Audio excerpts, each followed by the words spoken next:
All right, we're talking Scranton Prep Boys Basketball District Championship. One of those years that, man, you just didn't know what was going to happen. I mean, the league was so tough. Yeah. Competition was fierce. And you're not sure. I don't know that anybody could have predicted, hey, this team's definitely winning the district title this year. It was just the way it kind of went. Yeah. Our league was terrific this year. Really balanced. Every game there was no easy nights in the Lackawanna League, and I think it prepared all of us for the district playoffs, and I think that's evident in all the success our teams had.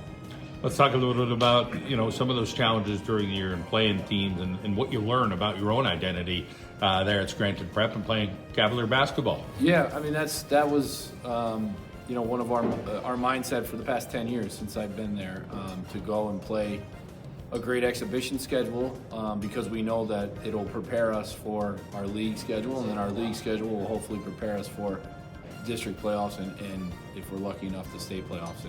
And we've been fortunate enough that formula has worked over the past 10 years, and we're looking forward to another year in the state tournament. When you take on a team like Abington Heights and Kenny Bianchi, you kind of know what you're getting every year out of that.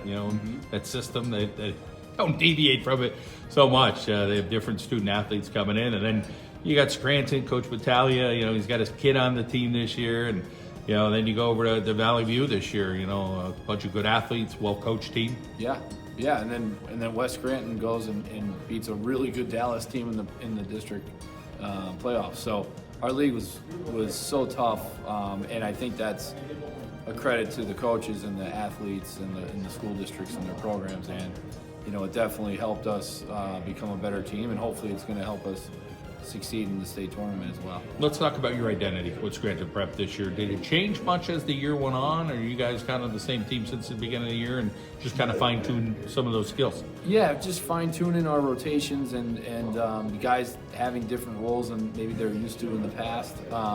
We're pretty young.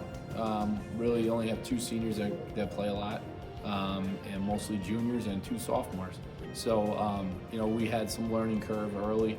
And we were just a little too inconsistent at times, but I think that's hopefully that's behind us now. We're playing the best basketball of the season at the right time.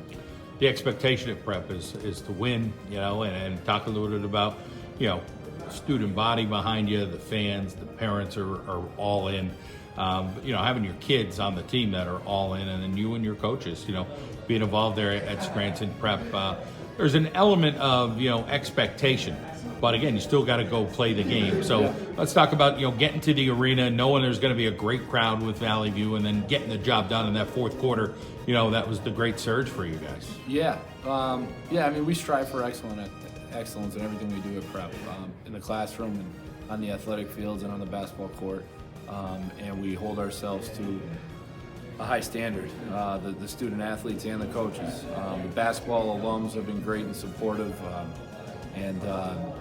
We just try and have that excellence. And I think that prepared us for the district tournament. And to get down to the arena again, we fell a little short last year and didn't get to the arena.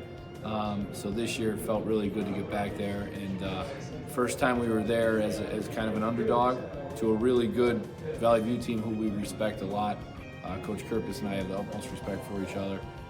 So to go down there in that arena, that venue was terrific for our kids locally. Hats off to District 2 for continuing to have the event there.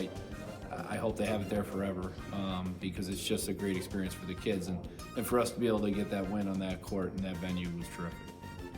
You got a job, you're running Coaches versus Cancer, but in the end, you got to coach. And, sometimes that gets lost in the sight of all the things we have to do. We got to be, a husband or a father, or, at your job, you got to produce, to pay for the bills. And then you do such a great job at the lead you've done with Coaches versus Cancer, and then you're going to go out and coach basketball. It's a lot, but ultimately, I would think, being you, you would look at yourself as a pretty fortunate guy to be able to do all these things at a great place. And I know you hold a lot of pride to be here in northeastern Pennsylvania, especially at Scranton Prep. I definitely do. And I was taught from an early age that in order to be successful in anything that you do in life, you have to surround yourself with great people. My family is terrific. My parents are at every game. My in-laws, my wife, of course, my three children, my 2 boys and daughter, are always supporting me. And then my assistant coaches are some of my best friends. The administration at Scranton Prep has been nothing but supportive of me. My employer has been very supportive of me, and Northeast Pennsylvania has been very supportive of Coaches versus Cancer. So, you know, when you surround yourself with great people, you can be successful, and I think I've done a pretty good job of surrounding myself with great people. Well, congratulations on the district championship. Of course, now you're going to move on. We wish you the best in the state playoffs. Thank you very much.